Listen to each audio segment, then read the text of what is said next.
the founder of the San Clemente Abolitionists in California. She's the executive director of the SoCo Institute, and she is a co-author, along with Shane Moore, of a book about modern-day slavery. It says, Refuse to Do Nothing, Finding Your Power to Abolish Modern-Day Slavery. Kim, welcome to the program. Thank you. Thanks for having me, you guys. Hey, can you answer our questions about how the date for Easter is chosen? You know what's funny is I actually looked up while you guys were talking, and I knew that there was some reason as well, something to be something, right? So, but it said, if you want to know the short answer, it says, at the heart of the matter lies a very simple explanation. The early church fathers wished to keep the observance of Easter in correlation to the Jewish Passover. Because of the death, burial, and resurrection of Jesus Christ happened after the Passover, they wanted Easter to always be celebrated subsequent to the Passover. And since the Jewish holiday calendar is based on the solar and lunar cycles, each feast day is movable with dates shifting from year to year. Okay. And then there's a more complicated answer, but it has something to do with the Paschal full moon, the Sunday immediately following the Paschal full moon. The Paschal full moon. That sounds like Passover. A country band. I know, yeah. Ladies and gentlemen, welcome to the stage, the Paschal full moon. Paschal full moon. Yes. All right. Well, thank you for that answer. It was very helpful, though. But I kind of Googled it myself. I understand. Listen, thanks for being on with us. We are going to talk about a very serious issue that you're involved in that we wanted to make people aware of. Your book is called Refuse to Do Nothing, Finding Your Power to Abolish Modern-Day Slavery. Quite frankly, I've just been aware of this issue the last 3 or 4 years. Before that, we had a couple of guests on to talk about this, and I did not know, I guess like most Americans, that this is going on. To set the stage for us here, what are we going to be discussing today? Well, I like you had the same. I think it was about 4 years ago when I first realized what was going on in our world today, and I was stunned. I had the same kind of education and understanding of slavery as my 8-year-old daughter. I thought slavery ended with the Emancipation Proclamation and Abraham Lincoln. That was kind of what I was taught and what I learned and what I assumed, and I was stunned to learn that slavery is more prevalent and flourishing today than it ever was in the whole history of the world. And it broke my heart. I thought, you've got to be kidding me. We have to do better than this. And I was frustrated with myself. When I first found out, I was mad that I was just kind of cluing in. And I became, as I started doing more research, I kind of became frustrated that no one was talking about it. And obviously in time now, and even the last 4 years, we've seen a lot more conversation. Our media has has covered it more. There has been more public awareness. But I still felt like we needed to not only do more, we needed to understand so that our actions and the things that we did were not in vain, that they actually had an impact and were meaningful and made a difference in the fight against modern-day slavery. Kim, the statistics you use in this book are just staggering, and you alluded to it here just a moment ago, but you state that more people are enslaved today than during the entire transatlantic African slave trade that ran for 3 centuries, 300 years. You state there are 27 million people enslaved today, and of those, 80% are women and children, and that's staggering for most of us who, like we've been saying, just thought this was one of those historical problems that no longer exists in the world today. Those are staggering numbers. Yeah, if you picture L.A. all enslaved, New York. If you picture large cities and picture all those people in those cities enslaved, that kind of starts beginning to wrap your head around the numbers. And when you actually picture big metropolitan areas and all the people inside actually being slaves, that kind of puts it into perspective on what kind of the global problem that we're seeing today. And in a variety of different types of slavery, right? So we've got, in India, you'll see generations of brick workers whole families enslaved from an initial loan that their great-grandfather might have taken out. You'll see in a variety, including the United States, sex slavery, sex trafficking is a very large problem. And it looks a little bit different, and there's a lot of similarities, but it's pretty much prevalent in almost every country. You have the minerals that are mined in countries such as DR Congo, where those minerals being mined are on the backs of slaves, and those minerals end up on all of our cell phones and computers and pagers, and so it's in cotton fields in Eastern Europe. I mean, you'll see a variety of different kinds of slavery. So it doesn't all just have like the one type that we would see in the transatlantic, where we're looking at primarily slave labor and it was legal. Here, currently, it is illegal in virtually every corner of our world, and yet it's flourishing just under our noses. Kim, when you say, by the way, I guess it's Kim McOwen. Yeah, McOwen, yeah. McOwen? Mm-hmm. No, just change your name, Kim. That's okay. Kim McOwen Yim. Yeah. Okay. Yep. Yim, I can get Yim. You know, rhymes with Tim, so I got that. Yep, and it rhymes with Kim. A lot of people duly noted. Call me Kim Yim. Anyway, her book is called Refuse to Do Nothing, and it's about modern-day slavery or human trafficking. And it's University Press. Did you have a website too? Yeah, you can find it at IntervarsityPress.com.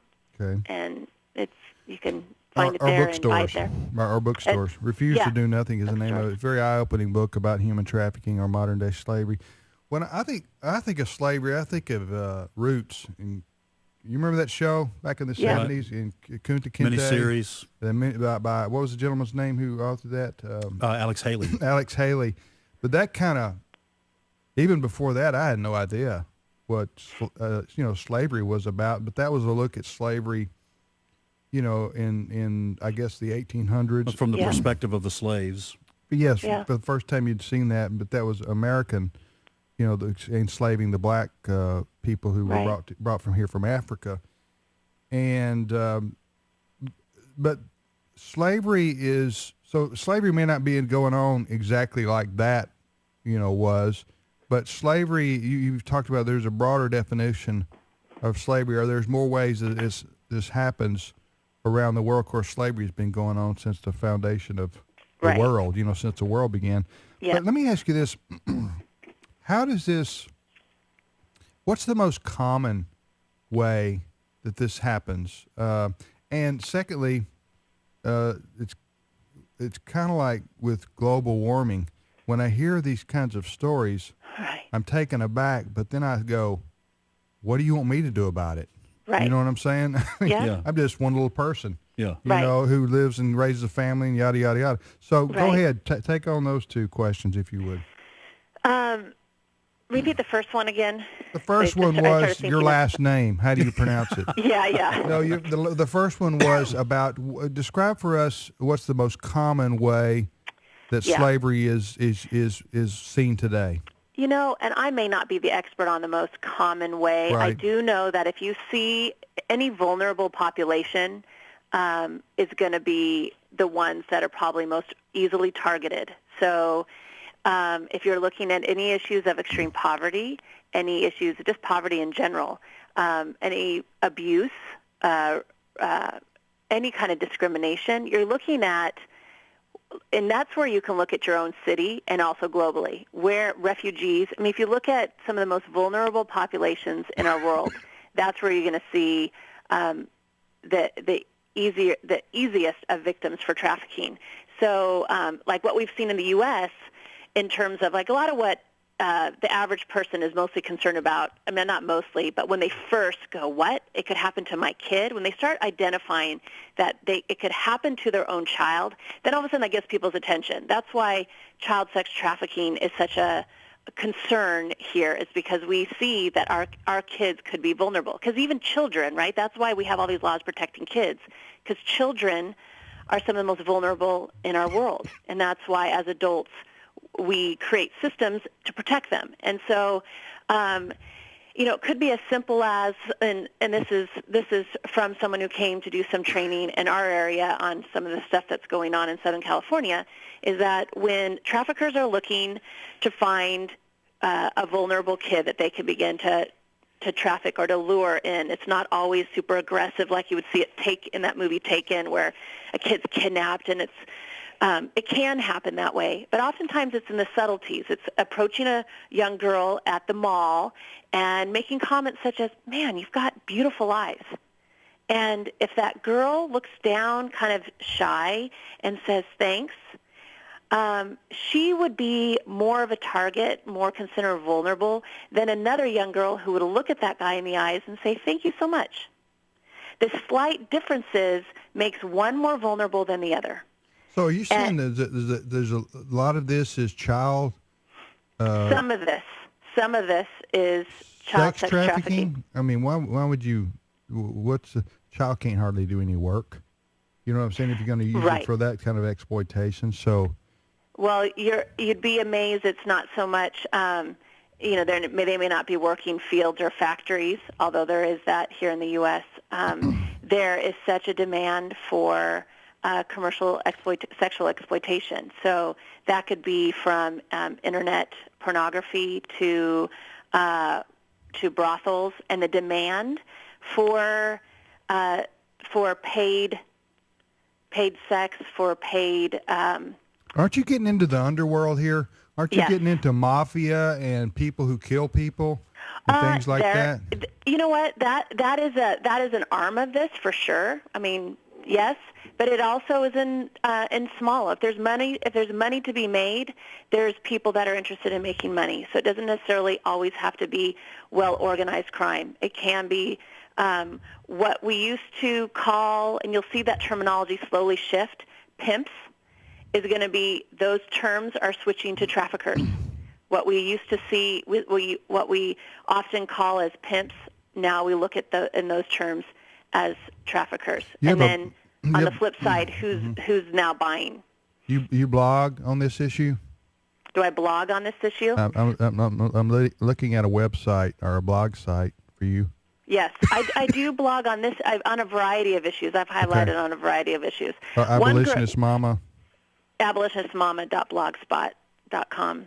Yeah. Okay. A great website, I think, that does a nice job just pointing to resources and giving kind of general definitions is doalittlegood.com. Mm-hmm.